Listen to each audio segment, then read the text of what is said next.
Lotfi Benaïssa, universitaire, chercheur. Je suis chargé du dossier de l'économie sociale et solidaire auprès de l'UGTT, dont j'ai été le coordinateur scientifique de son initiative législative en matière de l'ESS.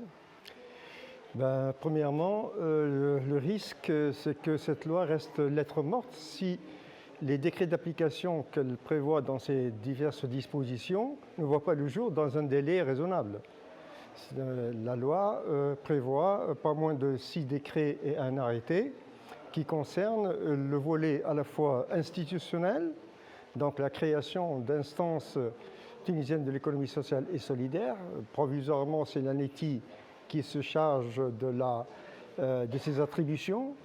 Le Conseil supérieur de l'économie sociale et solidaire, le label déjà, parce que ce fameux ticket d'entrée dans l'écosystème qui va ouvrir les portes grandes ouvertes à toute composante de l'économie sociale et solidaire.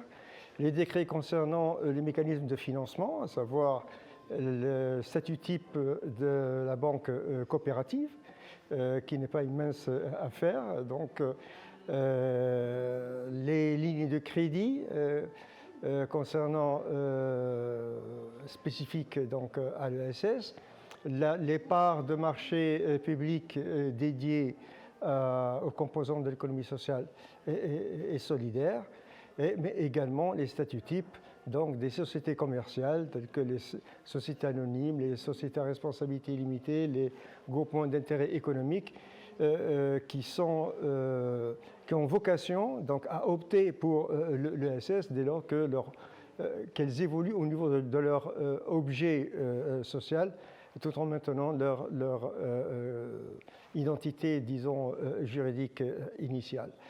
Voilà le premier risque.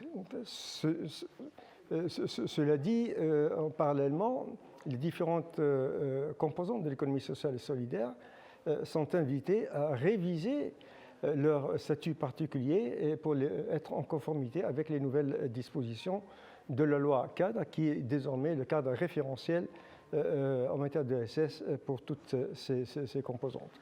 Alors, deuxième risque, effectivement, rien ne garantit qu'au niveau de la pratique, il y ait des glissements quelque part qui pervertisseraient donc l'esprit même de l'économie sociale et solidaire qui est basé sur le principe de solidarité, sur le principe de primauté de l'homme sur le capital.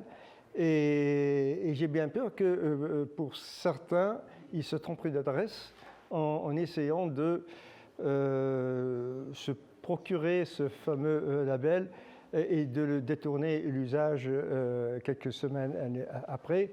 Pour cela, donc, la loi, mais surtout les décrets d'application, et notamment s'agissant du label, on a pensé à des garde-fous pour effectivement anticiper sur les perversions possibles. Et donc, il y a un contrôle en amont et un contrôle en aval pour que n'entre dans l'écosystème ESS que ceux qui le méritent, c'est-à-dire d'autant plus que nous sommes en présence d'une grande variété de composantes. L'ESS aujourd'hui est ouverte à toute forme d'organisation, des coopératives, des associations, des mutuelles, des sociétés commerciales, mais dans le respect des principes cardinaux qui la caractérisent et qui la postulent comme une réponse opportune à l'incapacité actuelle des secteurs traditionnels à formuler une voie de développement qui s'intègre dans un modèle en rupture avec le modèle existant qui a prévalu depuis des décennies, à savoir le modèle néolibéral.